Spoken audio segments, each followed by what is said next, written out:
வணக்கம். சித்தக்கேர் உணவே மருந்து உணவு வாரம் ஒரு கீரை வரிசையில் இன்னைக்கு மணத்தக்காளி கீரையை பற்றி பார்க்கலாம்.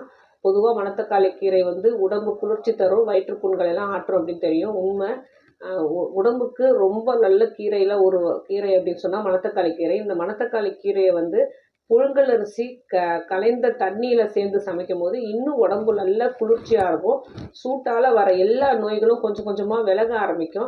எங்கள் ஊரில் சைட்லலாம் மணத்தக்காளி கீரை தண்ணி சாறுன்னு சொல்லுவாங்க. அது புழுங்கல் அரிசி கலைஞ்ச தண்ணியில் அந்த கீரையை கட் பண்ணி நல்லா வேக வச்சுட்டு, உப்பு போட்டு வேக வச்சுட்டு, தேங்காயில் சீரகம், கொஞ்சமாக மிளகு, பூண்டு தட்டி போட்டு அந்த தேங்காய் பாலில் அந்த கீரை நல்லா வெந்த பிறகு தேங்காய் பால் அந்த சீரகம் மிளகு போட்ட தேங்காய் பாலை ஊற்றி அது நல்லா கொதி வரதுக்கு முன்னாடி இறக்கி அதை சாதத்தில் பிசைஞ்சு சாப்பிட்டோம் அப்படின்னா உடம்புல வயிற்று பூச்சிகள், குடலில் இருக்கிற பூச்சிகள், வயிற்று பூச்சிகள், அப்புறம் சீழ் மூலம், இரத்த மூலம், இது எல்லா சூட்டால் வர எல்லா நோய்களும் இந்த மணத்தக்காளி கீரை இந்த மாதிரி தேங்காய் பாலோட புழுங்கலரிசி தண்ணியோட சேர்ந்து சமைச்சு சாப்பிட்டுட்டே வரும்போது உடம்புல உள்ள சூட்டால் வர அவ்வளோ நோய்களும் குணமாகும். வயிற்று பூச்சிகளை கொல்லும். யூரினரி இன்ஃபெக்ஷன் இருக்கிறவங்களுக்கெல்லாம் அந்த மணத்தக்காளி கீரையை தொடர்ந்து சாப்பிடும்போது யூரினரி இன்ஃபெக்ஷன் அடிக்கடி வராது. உடம்பு சூடு அதிகமாக ஸ்கின் ப்ராப்ளம்ஸ் வர ஆரம்பிக்கும். இந்த ஸ்கின் ப்ராப்ளம்ஸ்லாம் கூட வராது. மணத்தக்காளி கீரை சமைச்சு சாப்பிடும்போது அதுக்கு கூடவே மணத்தக்காளின்னு சொல்கிறது, அதாவது தக்காளியிலே சிறு சைஸ் இருக்கிறதால தான் அதுக்கு பேர் வாசம் தரும் தக்காளி அப்படிங்கிறதா மணத்தக்காளி அப்படிங்கிற அந்த கீரைக்கு பேர் வந்துச்சு போல். அந்த தக்காளிகளை சேர்ந்து சமைக்காமல் கீரைகளை மட்டும் தனியாக சமைச்சிட்டு அந்த தக்காளிகளை தனியாக ஃப்ரெஷ்ஷாக இருந்தது அப்படின்னா அது குழம்புல சேர்த்துக்கலாம். அப்படி இல்லைன்னா அந்த தக்காளியை நல்லா வெயிலில் உலர்த்தி அது ஒரு வற்றல் மாதிரி செய்து வைத்துக்கொண்டு நம்ம சாம்பாரில் போடுறதோ குழம்புல போடுறதோ செஞ்சுக்கிட்டே வந்தோம்னா மணத்தக்காளி கீரையில் உள்ள அவ்வளோ குணமும் அந்த தக்காளியும் கொடுக்கும்.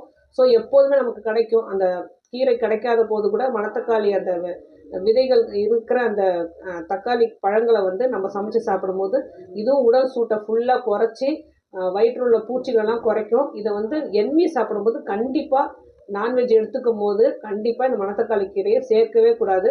ஏன்னா இந்த கீரையை அதாவது நம்ம நிறைய சொல்லிகிட்டே இருக்கோம், நான்வெஜ் சாப்பிடும்போது ஒரு ஃபைபர் சேர்த்து சாப்பிட்டோம் அப்படின்னா நிறைய கோங்குரா, அப்புறம் முளைக்கீரை, இந்த மாதிரி பல கீரைகள் சேர்த்து சாப்பிட்லாம். சாப்பிடும்போது நமக்கு நிறைய ஃபைபர் சேர்த்து சாப்பிடும்போது கான்ஸ்டிபேஷன் இல்லாமல் இருக்கும், ஈஸி டைஜஷன் ஆகும் நான்வெஜ் அப்படின்னு சொல்லியிருக்கோம். ஆனால் மணத்தக்காளி கீரையை நான்வெஜ்ஜோடு சேர்த்து சமைக்கவே கூடாது. இந்த மணத்தக்காளி கீரையை பித்தம் தணிக்கும், தாகத்தை தணிக்கும், கண்ணுக்கு குளிர்ச்சி தரும். இந்த 3 எக்ஸ்ட்ரான பாயிண்ட் நமக்கு ரொம்ப யூஸ்ஃபுல்லாக இருக்கும். ஏன்னா பித்தம் அதிகமாக இருக்கிறவங்க மணத்தக்காளி கீரையை தொடர்ந்து சாப்பிட்டே வரணும். தாகம் அடிக்கடி எடுக்குது, இப்போ மணத்தக்காளி கீரை சாப்பிட்டோம் அப்படின்னா கவனித்து பார்த்தோம் அப்படின்னா அடுத்த 3 மணி நேரத்துக்கு நல்ல தாகம் எடுக்காது. நல்ல உடம்புல உள்ள நீர் சத்தை அதிகமாக்கி கொடுக்கும். அடுத்தது கண் நோய்கள், அதாவது பார்வை சரியாக தெரியல, அடிக்கடி கண் சிவந்து போகுது, கண்லேருந்து நிறைய அழுக்கு வருது அப்படின்னு நினைக்கிறவங்கெல்லாம் கூட இந்த கண் சூட்டால தான் நிறைய கண் பொங்குது அப்படின்னு சொல்லுவாங்க. இந்த கண் அதனால மணத்தக்காளி கீரையை தொடர்ந்து சாப்பிட்டு வந்தோம் அப்படின்னா இந்த பிரச்சனைகள் எல்லாம் ஒன்றா படிப்படியாக குறைச்சிக்கிட்டே வரும்.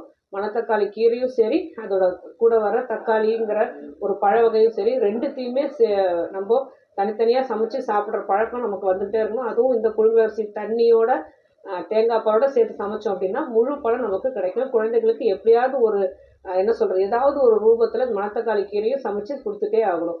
அதனால தான் அவங்களுக்கு உடம்பு சூடு அதிகமாகாமல் கேஸ்ட்ரிக் பிரச்சனை, அடுத்தடுத்த பிரச்சனை வராமல் பார்த்துக்கும். ஆரோக்கியமாக வாழ்வோம். வேறு எதை பற்றி பேசணும்னு நீங்கள் நினச்சாலும் சரி தாராளமாக கமெண்ட் பண்ணுங்கள். உங்களுக்கு எந்த நோயாக இருந்தாலும் சித்தா கேரை